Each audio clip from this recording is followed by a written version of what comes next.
Let me tell you something. I am a huge fan of the Lenny Kravitz, and to have you right here with me, this is on my bucket list. Let me tell you something. You are a Grammy Award-winning artist. You are a percussionist like myself. You're a guitarist as well. And now you're adding something else under your belt, hosting. I know you were so nervous, or maybe not. How excited are you to host this show? Am I nervous? No, I'm not. I'm not nervous. Okay. I'm grateful to be here. Yeah. We're gonna have fun. We're having a good time. We're gonna enjoy the evening and see what happens. What are you bringing to the people, Lenny? What am I bringing to the people? Yes. Love. Yeah.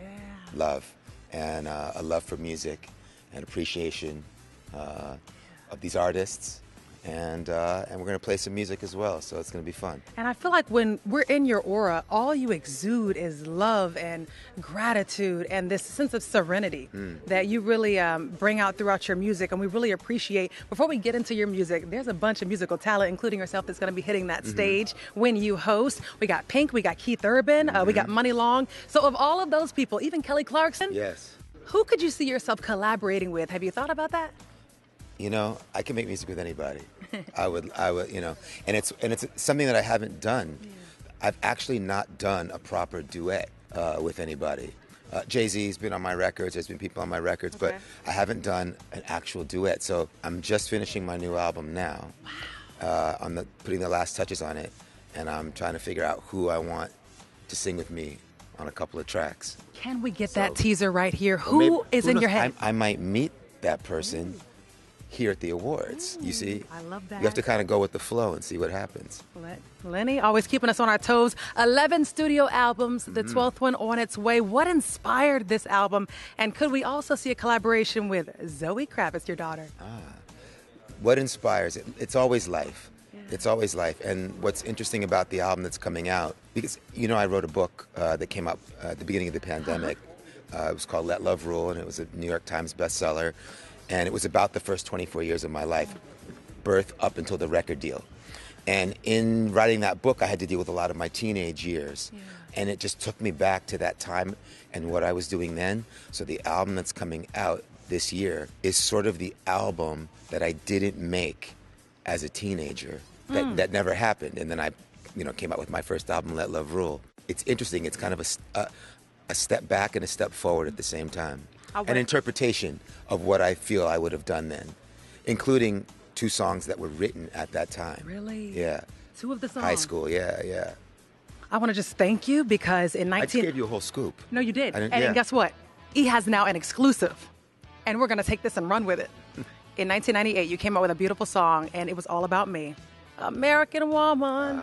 And I just want to thank you for that. You also had a beautiful American woman. Her name is Zoë Kravitz, and now I know she's having her first studio album come out at some point. I want to know, what is it like supporting such a strong woman? How does that feel for you to see her grow and blossom into an artist? It's the most incredible thing, and I think about my mother a lot because I see so much of my mother in her. It's really touching.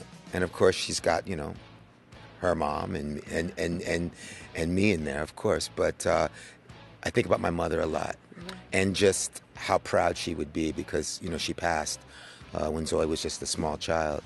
It's life, but you know, she's watching, and I'm very proud of the individual that Zoe has become. I gotta ask you then, what parts are we talking? Because now you just hit my heart. You know, I'm a lover myself. Just, you know, when you watch your child become who they are, not who you necessarily want them to be, who they were created to be. She's done it her way. She's done it very gracefully, and she's doing well. And she knows who she is, and that's the main thing that I'm proud of. She knows who she is.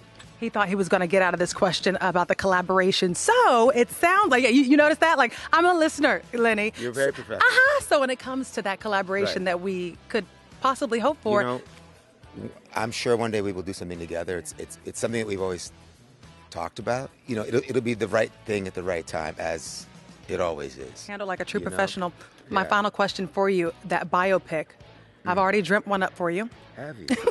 because you have such a fascinating life. I mean, you're a living legend, and you have such a profound story. Like I said, when I'm standing in front of you, your fans are watching. He smells like love and lavender, guys, and you just exude this aura, this amazing energy. So say you had to, I don't know. Love and lavender, I like that. That's love and lavender. That's your perfume. That's a new song. That's a new cologne. Cologne, love and lavender. I'm just kidding. Let me get to my last question before they wrap you. Okay, so my last question for you.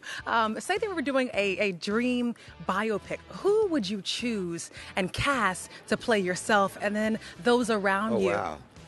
You know who could do it? Lucas Sabat. Oh, my God. Yeah. Another exclusive right here. Lucas Sabat. Yeah, Lucas is cool.